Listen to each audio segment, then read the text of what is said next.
What is your spaghetti policy here? Well, listen, if you guys are listening to this or watching and you're slamming some spaghetti down your face hole, I don't mind.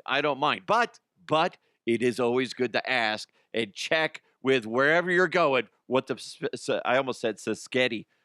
What is your spaghetti policy here? Charlie, I just told you. Jesus Christ. Open your ears, fucker. That soundbite, nothing to do with today's show. But I will say this, today's show, today's sports section, it's going to be a great one. We have a lot of hot topics that we're going to get into when it comes to the world of sports. We're going to talk about the shakeup with the Denver Nuggets broadcast booth. Why did Altitude or Kroenke Sports Entertainment part ways with Chris Marlowe and Scott Hastings? They were doing the gig for over 20 years successfully. I'll tell you what I believe to be true. Whether they say it or not, this is more likely to be the case. Rockies destroyed the A's in Las Vegas yesterday, and you can't blame it on high altitude. Like everybody's like, oh, when they first read it, they're like, well, classic Coors Field, doing Coors Field things. No, like I said, it was in Vegas. We'll get into that. UFC Freedom 250 is in the books. Will the UFC and the White House do something like this again? We're going to hear from Dana White himself. Mandatory minicamps open this week for the Jets, Bengals, Titans, Broncos, Chargers, Cowboys, Commanders, Lions, Falcons, Saints, and Buccaneers. Yeah. Okay. Let's see. Hurricanes and Knicks end a massive championship drought between the two franchises. What pro team is due up next? I got one that's standing out like a freaking laser beam in the middle of the night. There you go. Or I was going to say like a neon sign ripping through the fog, coming from a whorehouse. Scotty, what the fuck are you talking about? I got inspired by you, Connery. Oh, thank you. Okay. And coming up next, Wemby. Wemby, come on, man. You went full bitch mode after losing. I get it. You're mad. We're going to hear from Wemby as he cries to the media after the Spurs blow another fucking lead.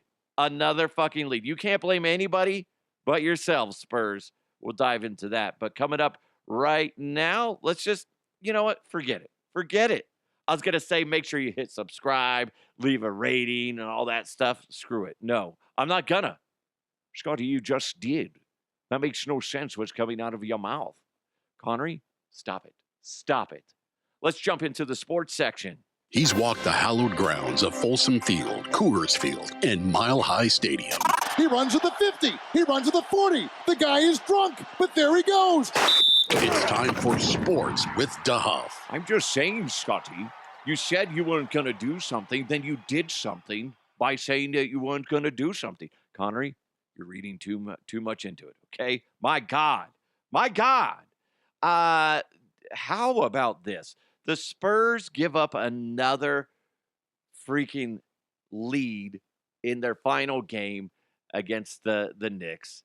And it was funny because previously they gave up a 29-point lead.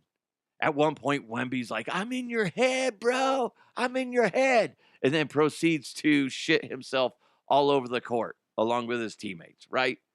Then they do it again. They do it again when everything was on the line. Not as big of a lead, but I'm watching the game. I'm like, fuck it, watch. Spurs are going to take ridiculous shots instead of playing safe and holding on to the lead. And what do? They did it again. My God. They did not deserve to win. The Knicks deserve to win, whether I like Timothy Chalamet or not. I mean, I guess somebody said it was like, maybe it was J.R. Slick or somebody said like something. The good thing about Chalamet is that he brings his girl, Kylie Jenner, to the games. Yes, that's fine. Sydney Sweeney was there too. Hey. Anyway, I lost my train of thought. Oh yeah, Wemby. I think he kind of, you can tell his youth. It's showing, glaring. Just does not know how to be mature on the court and after the game. And he's a big reason why the team lost. Ultimately, I would say it goes down to getting greedy, not playing smart, and bad coaching. So there's plenty of fingering going on, on the court, right? Scotty, now you're talking my language. Who's fingering who now? I heard Sydney Sweeney. I heard Kylie Jenner. And now you're talking about fingering. This is fantastic. You're doing a great job today, Scotty. Connery, stop. Stop it now, please. But yes, there is. There is. Not the good kind. Not the good. Oh, okay, got it. It's getting gross. I'm sorry. Lines were crossed. They were. But bad coaching implies that they didn't pull them back and say, you guys have to be taking smart shots. Now, maybe they did. And then the insubordinate players go out there and start, just all they had to do, they had like, I don't know what it was, like 15, 20-point lead, something like that. It's like, just slow it down. Slow it down. Take the easy bucket. It's like, come on. Nope. 3, brick, right? They're building fucking houses in San Antonio with all the goddamn bricks that they be throwing out there. Here's Wemby after the game talking to the media, and it just proves that it's just like he's just not there yet, maturity-wise. Appreciate y'all. See y'all. Never. See you all. Never. Like, okay, you big gangly fuck. Come on, man. Maybe he's trying to be funny. Okay, at least he went out there in front of the media. I get it. But you can't act like that. You just come off like a bitch. That's right. I mean, come on. There's another soundbite that goes with that. If you were there, it would have been hilarious if Wemby does that and then you just shout out from the background, "What a bitch." That'd be awesome. That'd be great. I'd be like, wow. Yeah, he is a bitch. What a bitch. That would have been great. You said it, not me. God, you guys are jerks. Jerks.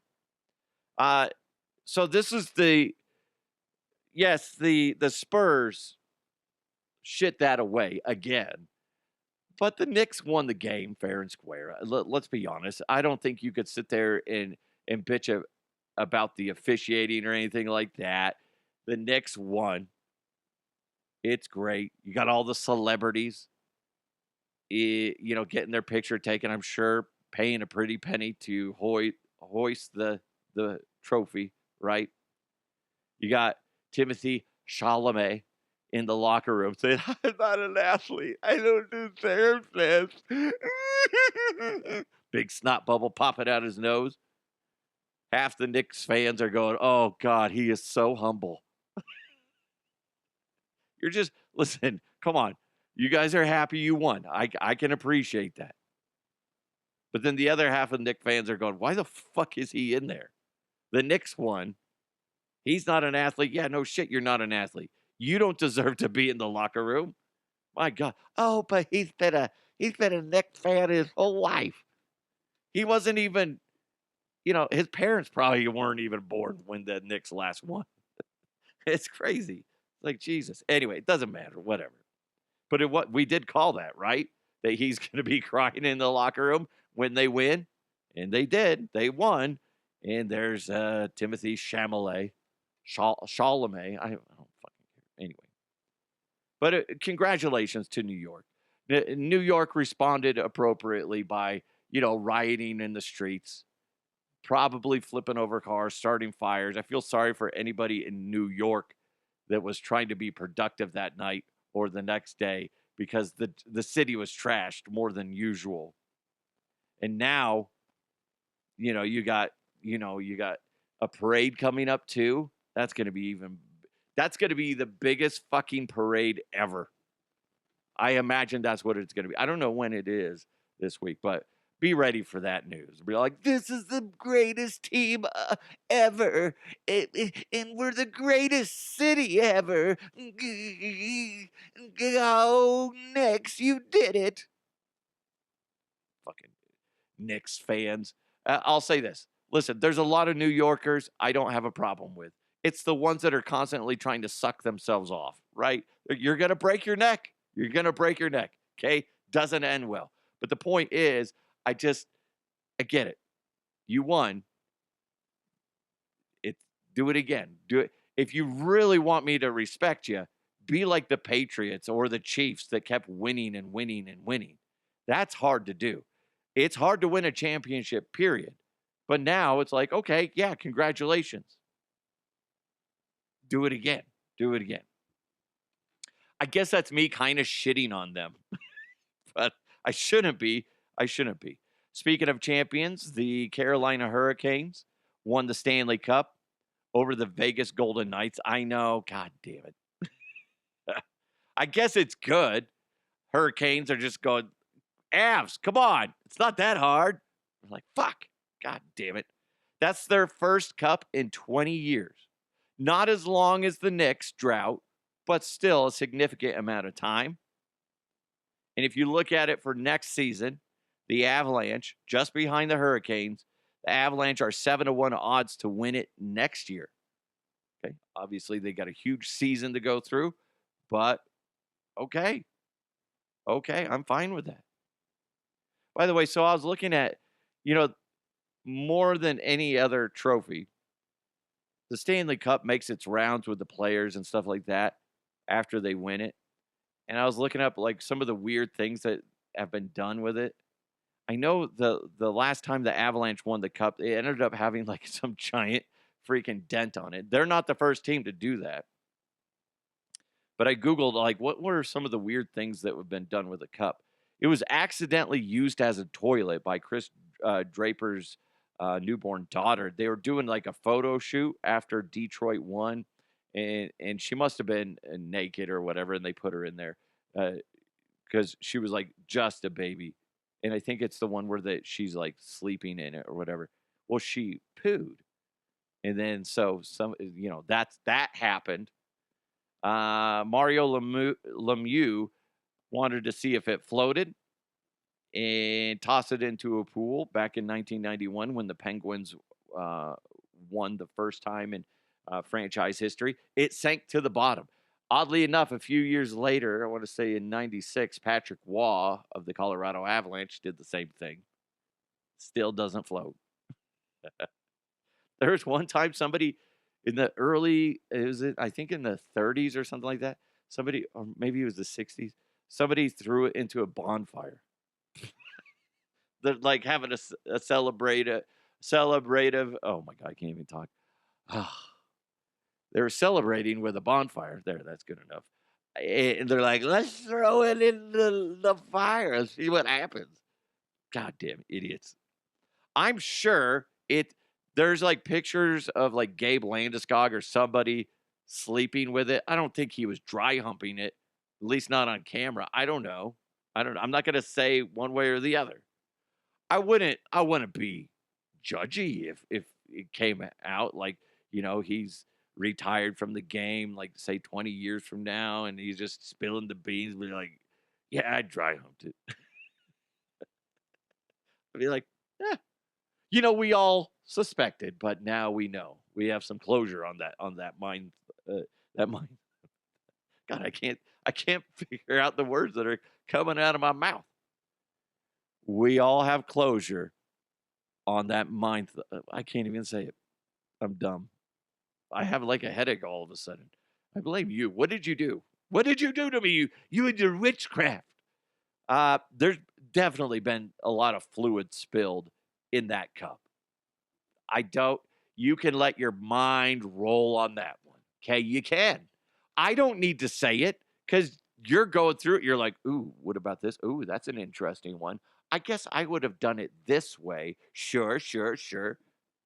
Right? So there you go.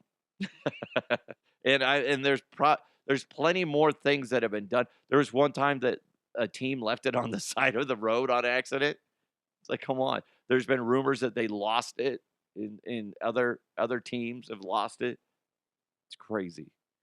So the Carolina Hurricanes win it after a 20-year drought. The New York Knicks win their championship after 53 years. Who's the next franchise, or what's the next franchise to win, to either win it for the first time or win it in forever? It's kind of weird to think about. You sit there and go, oh, as a Bronco fan, you're going to be like, well, it's going to be the Denver Broncos. We haven't won it in forever because ever since Peyton Manning left. Okay, that's fine. I can appreciate that as a Bronco fan. But what would be more dramatic is like if the Dallas Cowboys haven't won it in 30 years? So Knicks win it after 53. Carolina Hurricanes win it after 20. So Dallas? So you're telling me there's a chance? Yeah. Okay. Maybe you'll get it. Jerry, what do you think? I want me some glory hole. I don't see how that's relevant, but sure, okay. I want me some glory hole. Yeah, I get it. You celebrate with a glory hole or something. I don't know, Jerry. You really confuse me sometimes. Anyway, congratulations to the Hurricanes and the Knicks. They clearly won those games. I don't think you could sit there and bitch and complain about the umpiring, or the officiating. Excuse me. I was thinking baseball for a second. So good, solid wins. Good. Mandatory mini camps are opening tomorrow, Tuesday, for the Jets, Bengals, Titans, Broncos, Chargers, Cowboys, Commanders, Lions, Falcons, Saints, and Buccaneers. It's the final on-field work of the spring before training camps open up this summer, which will, what are those open up at the end of July? So we're going to go through a dead period after this week or next, and it's going to be all baseball. You got no playoffs going on. I guess you got World Cup. I don't even know when the fucking World Cup ends, to be honest. I have not been paying attention to it. I know Jameis Winston was chipping in because after, side note, after Japan's 2-2 draw to the Netherlands, Japan has amazing fans. Whatever section they're in, after the game, they will clean up. And Jameis Winston saw that, and he's like, I'm going to chip in too. Because Jameis Winston's a good guy.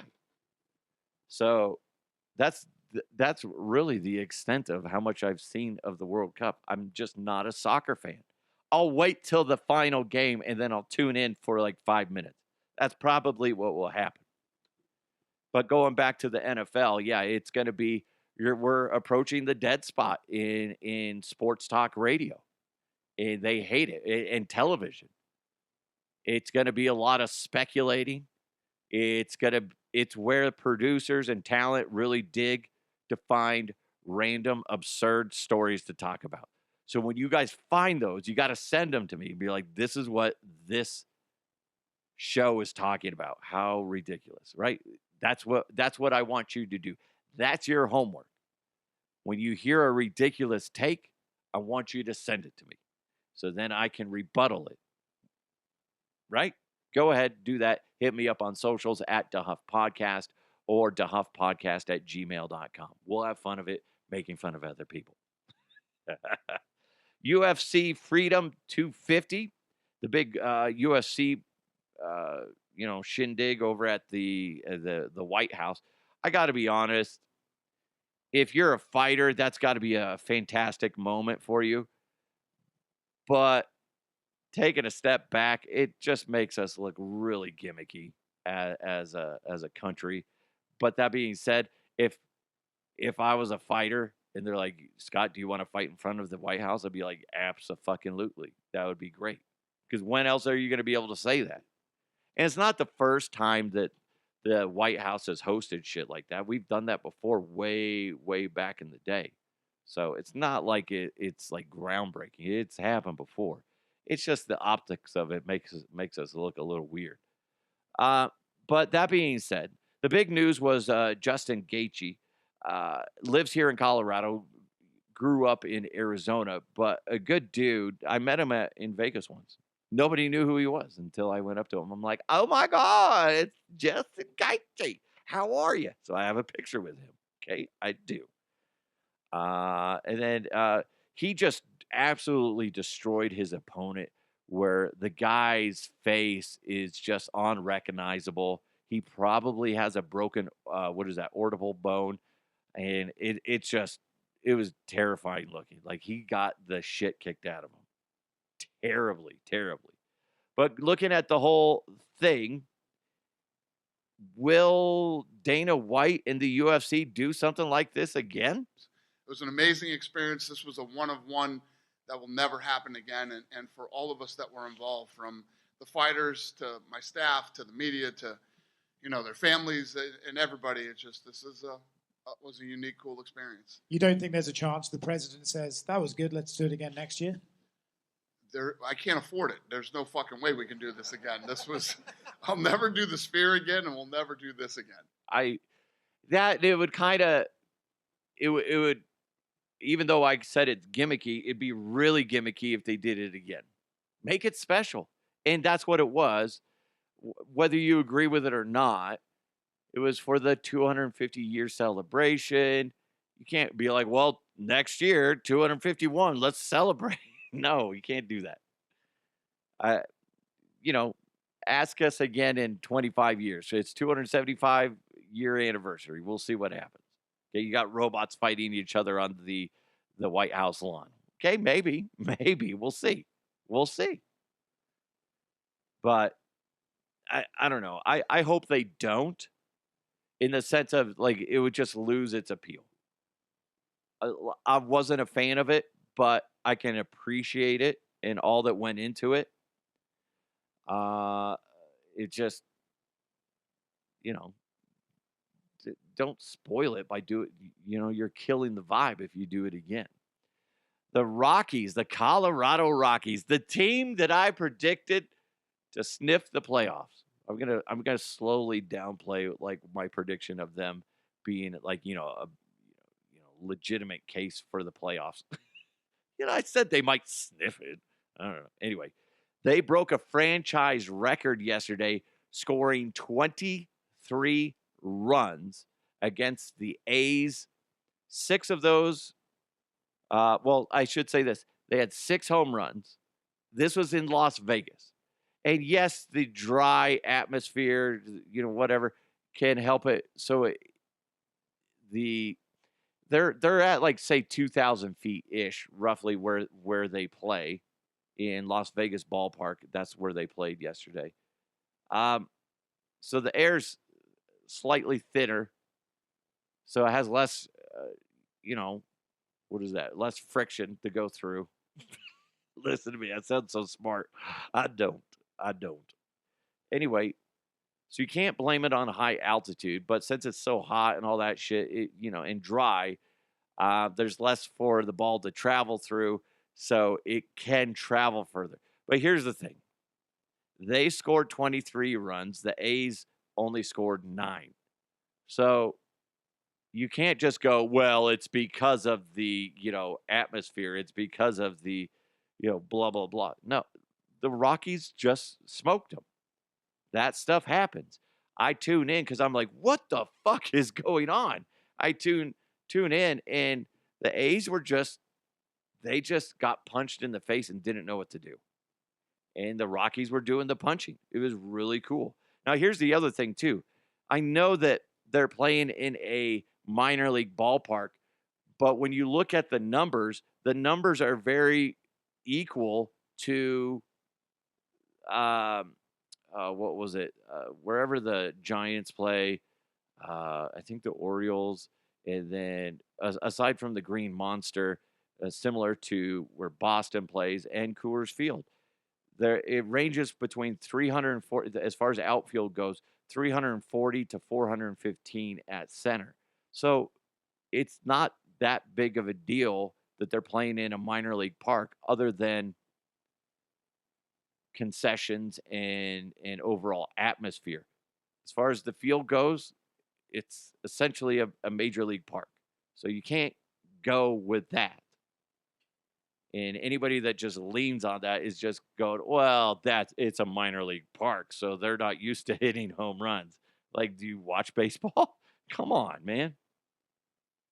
So fantastic for the Colorado Rockies. They're still the worst team in baseball, though, as of right now. As of right now, fingers crossed. As you know, you never know. And they're, I want to say, like 9 games below 500, something like that. You know, so all they got to do is win 9 times, and they're in a row, and you're back in the hunt.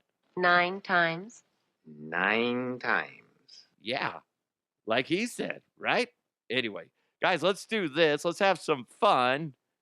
Well, we're gonna dive into something. I guess this isn't fun. It's just diving into some truth bombs. Let's jump into the mailbag. Mailbag. You've got mail. Jeremy, excuse me. I don't like calling people Jeremy. I say Jeremy wrote in. I've got to know your thoughts on altitude firing Marlowe and Hastings from the Nuggets broadcast.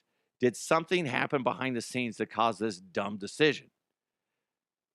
Jeremy, thank you for writing that in. He sent that in direct message on my Twitter at the Huff Podcast.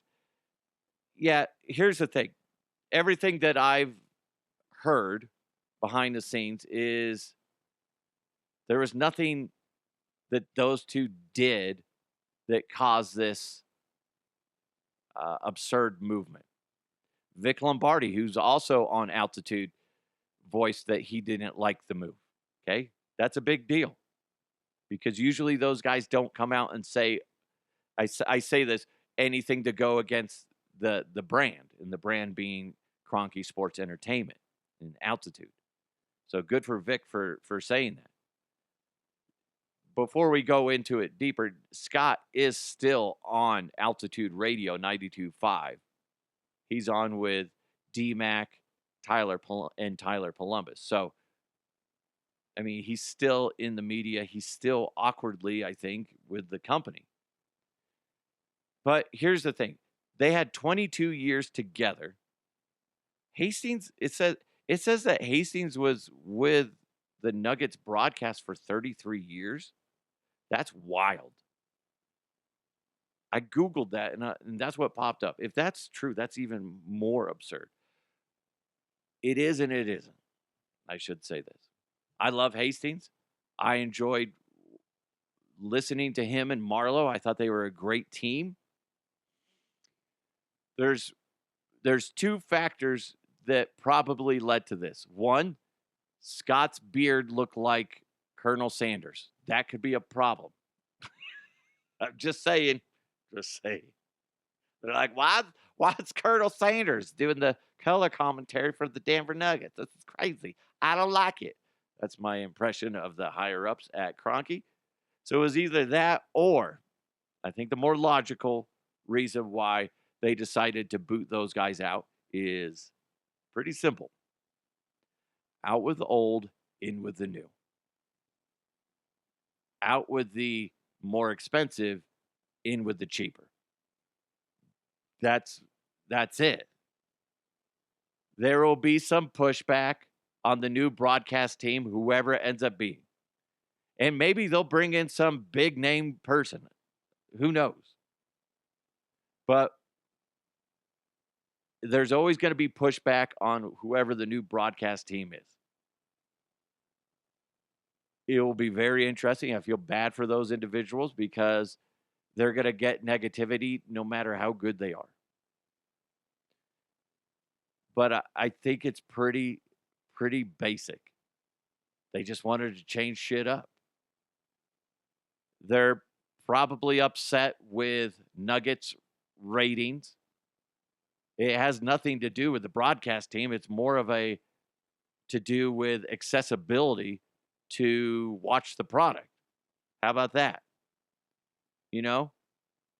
You want more people to watch it, you need to make altitude easier to obtain as a viewer. But it's going to be most likely, it's like, okay, we can save budget, get rid of these guys, and go ahead and bring in somebody younger, some experience, and, after a few months, people will be fine with it. I don't know. I don't know if that's a good idea, but I kind of get it. I don't respect it. I think it literally wasn't broken, so you're trying to fix it. That's a classic bad management decision. Is I'm just going to tinker just to tinker, and then it's like, shit. Well, now it's even worse. And then fingers are going to be pointed, and it's like, there's, again, fingering. A lot of fingering. Scotty, amen, sister. I was going to say the same thing. Okay. Thank you for calling me your sister, I guess. 22 years together calling the games, and they still sounded fantastic, if not better than fantastic. They had a great chemistry together. They're probably going to put Katie Winge in there. She's probably going to take over as main color or play-by-play. Listen, that might be okay. I don't think that's I think that's a backward step. Doesn't matter if she's a woman or not. What I'm saying is, why would you? You're literally tinkering to tinker, and if I'm her, you take the opportunity. Why not? But if you're looking at skills, if you were to simply we were talking about the Madden rankings last week. If you were going to rate them on ability, knowledge, insight, overall projection of their voice and whatever, she's obviously going to rate lower than both of them. So what's the point? Other than you're trying to draw in a new audience. They probably got a lot of feedback that people liked her because they were working her in. This shouldn't be that big of a surprise. They've been weaving her in quite a bit. They haven't officially said that, but don't be surprised if that's the case. And I'm not saying she's terrible. I'm just saying when you compare, they could be in the, upper 90s as far as rating goes, and she could be in the 70s. Okay. But they're probably looking at management going, well, we can work with her and she's good enough, and then eventually she'll get to their status. Okay. But then you still got to bring in somebody else, whether she's play-by-play or color commentary, and then because it's usually a two-person gig. This isn't me being sexist. I said that funny. Sexist. This isn't me being sexist, okay? This is just me being logical. And in a sense, I can understand that. They're like, well, if we want to bring in, if the male audience is ultimately going to stay and watch the games no matter what, but if what brings in female listeners or viewers is having a female on the broadcast, either color or play-by-play, so we can up our ratings if we bring her in there full time. So ratings go from, okay to pretty good. Ultimately, it's coming down to money, whether it's freeing up the salary and or getting more ratings, which means that they can sell it easier and, and get more money that way. I think ultimately what altitude needs to do is figure out a way to get the product out to more of their audience without all the fucking loopholes or, hoops to jump through when it comes to altitude, watching the games. Get it on regular TV more often. I don't know how to do that, but you guys earn your fucking paychecks and make it happen. Going back to the very beginning, Hastings, Marlowe, epic team. Epic team. And while I disagree with them being let go, it's the nature of the beast, and it was bound to happen. Eventually, it's going to happen. I'm curious of where Marlowe ends up. Does he retire? He's a former actor. He also does play-by-play for the Olympics for beach volleyball because he's a former medalist for Team USA in beach volleyball. He's a well-rounded talent, so I'm curious of where he goes as well. Hastings, he could do the same thing if he wants to start doing national broadcasts for somebody as well as continuing to do his radio stuff. I wouldn't doubt that either. It's a matter of what do they want to do. And obviously, subtract Denver Nuggets. So you tell me, do you like the move? Can you see it from a business perspective? And does it make sense to you? I kind of went around all the different angles with it. Ultimately, it's about money, whether they're going to be transparent about it or not fully. That's what that's what every business move is about. How can we save money? How can we make more money? How can we draw in more viewers, etc.? It will make sense if it gets announced what the new broadcast team is and if Katie Winge is part of the 1 and 2 team. If they have her still as like kind of a third wheel, that's a slap in her face. And that shouldn't happen. She's intelligent enough. She sounds good enough to be either color or play-by-play. I've only heard her in the color slot. So we'll see. We'll see. It's interesting. Again, maybe I'm biased as, being a friend of Scott Hastings, but it just doesn't make sense. It doesn't. I keep saying that. It doesn't make sense. I feel like they could have gone another 10 years. But eventually you got to pull the plug, so why not pull the plug now type of thing? See, I'm going back and forth. My management side of the brain is just like, yeah, it does make sense. You got to pull the cord eventually. So it just happens. But don't be surprised when they announce the broadcast team. Anyway, that's it for sports. Thank you guys so much for listening or watching and supporting the show. Don't forget, you can watch this and listen to this on Spotify. I was talking to Team Pato the other day. He said, by the way, just wanted to let you know, the video portion did pop up, but I didn't want to be staring at you. Felt that was kind of weird. So I just turned off my screen and it just continues to play. No problem. I'm falling more and more in love with Spotify and how they do things. It's a very good platform for that. So whether you want to listen or watch, you can find it on Spotify. You can also find it on YouTube and Facebook. Thank you guys so much. Really do appreciate each and every one of you. Thanks for making this the #1 comedy podcast in the state of Colorado, as well as the number 8th. I haven't checked the most recent standings, but as of like a week or two ago, is the number 8 weird news podcast in the United States. So that's pretty darn cool too.